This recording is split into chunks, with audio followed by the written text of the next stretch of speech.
the rail when you're pulling, depending on what direction you're pulling in.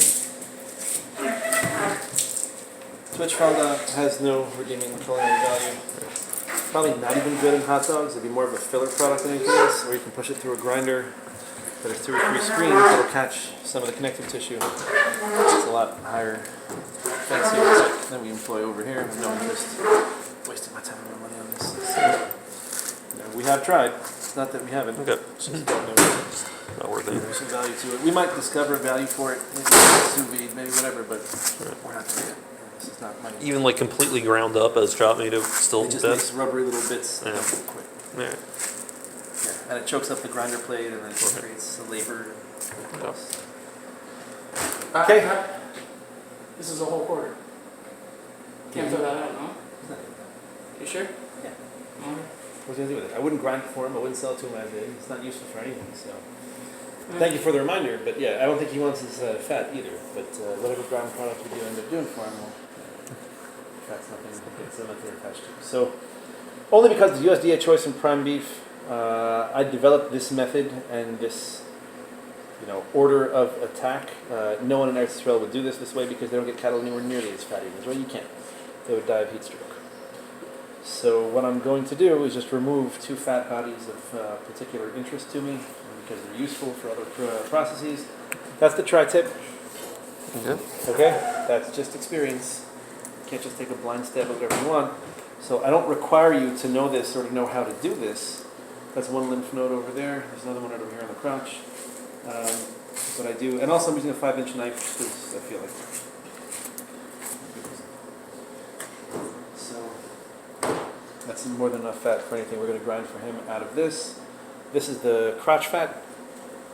So I'm leaving myself a comfortable angle at which we're going to be peeling off and away from the top round.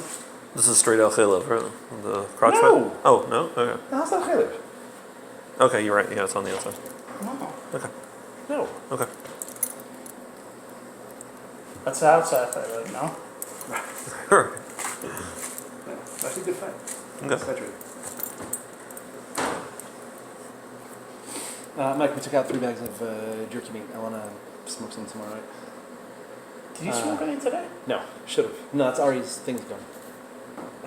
All right, now, down to this point, there's no way for me, and I'm going to explain this to you with the logic behind it, because I don't know if that helps you or it doesn't help you. Some of you seem a little bit more proficient in logic than others. But the plaster does run through and under the belly, so there's no way for me to get at the plaster. In other words, if you are curious as to why I would remove the falda at this point, the answer is, first of all, because it's more or less unobstructed, and second of all, because there's no way for me to get at what's under it without scorching something else. So Well, what would the other choice be? if I were to take out the plaster and get a clean look at the top round, I mean, I could do it now anyway if I didn't care about the plaster, but I would not have a clean look at it. So I'd end up losing some of it. So would I consider doing it? Yes. If we had a bunch like we have right now, a load that came in that we're processing in advance, and say, for example, because nafkaminas are everything when it comes to learning halacha, right? What do you, hechitim say, well, why would anybody want to do something that chatchila b'diavad? Well, sometimes situations come up. Of course, if I had it my way, everything would be perfect. Every nida cycle would work out great. Every Shabbos would be a angelic blessing from beginning to end.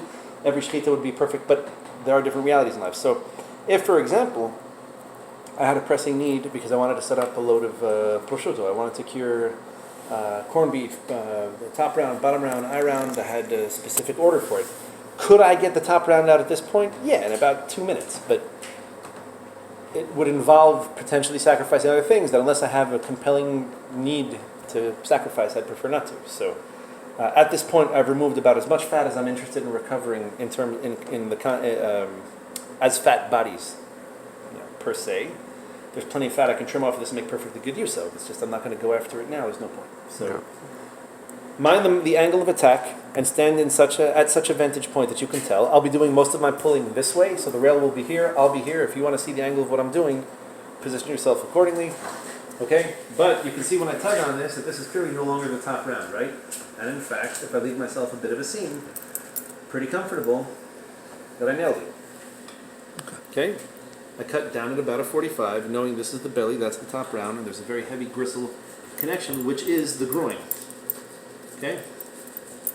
So, not terribly valuable meat at this point, but this is me basically loosening open the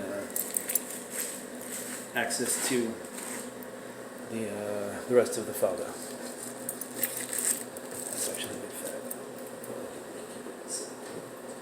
Okay, now again, that's fat that's coming from before this rubbery peritoneal membrane. There's no reason for me to suspect, even to suspect that's chaylev. It couldn't be if it wanted to.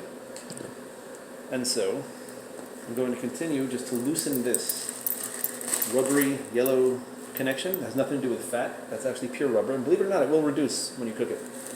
Not true of all rubbers, but that one will.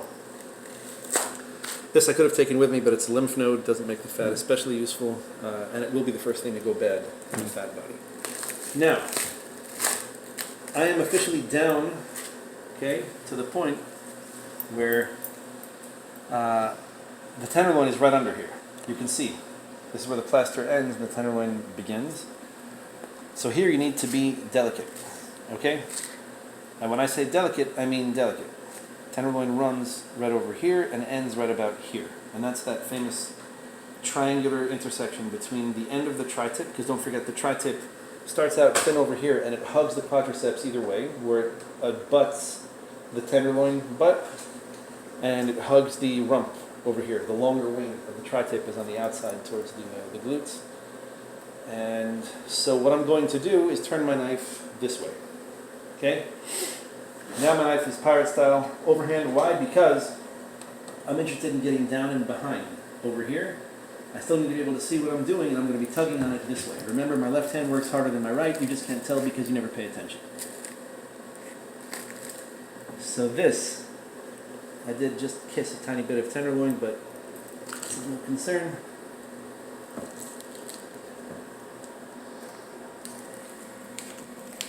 Okay, that gristle connection over there is basically what I need to cut towards in order to avoid damaging any one of these three muscles.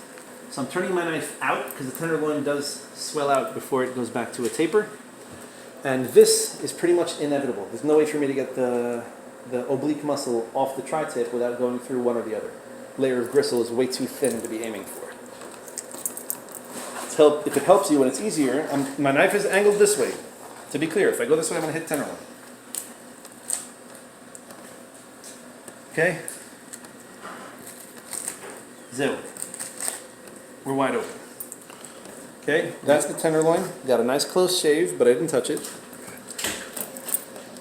This, which is definitely exposed red meat, muscular meat, is just the oblique that I've started to separate from that heavy gristle that makes up the hip. So I've got the tenderloin that runs down the spine and meets in the groin crotch area. There's the tri-tip that meets it from the other side. And there's the oblique that tapers out right over here on the side of the hip. So at this point, I'm turning my knife at about a 45 down this way. Although it looked like I really mutilated the muscle, nothing of the sort. Oh, nice. I've damaged nothing over here. I took this with me and look what I left over here. There isn't a gram of meat. Okay? I did have to make a separation over here, so that's a little bit of the tenderloin head, maybe 2 grams. Right? But this is masterful. I'm not saying to pat myself on the back. No one in the slaughterhouses cuts like this. They cut faster and less accurately because their time is money. They have a million tenderloins to bang out. They do what they do. So, with minding that the tenderloin still swells out, I'm not shaving too close to the bone over here. There's a lymph node. Totally useless. I used to pull the chalev out. We don't do that anymore. Meaning pull the chalev. You see the bulbous chalev deposit down here? Actually, a lot of it's already been missing. See, on things like that, we come out ahead. When they lose chalev before they weigh it, or the guy's skinning it, or gutting it. So we used to pull the chalev out from the bottom and pull up. And you can pull out about 20 pounds worth of chalev, 25, sometimes 30 if it's prime, just that way. That's the most significant portion of the waste in a hindquarter process is just the chalev. Nothing I can do. It's not up to my skill or how proficient I am at cutting or trimming around it. I want you to know also, this is facilitated by the fact that this is a pretty warm room. It's got to be about 70-something degrees in here right now, 71, 72. The muscles are softer, and the coefficient of expansion between fat and muscle is just going to get exacerbated as the temperature goes extreme in either direction. So the warmer it gets, the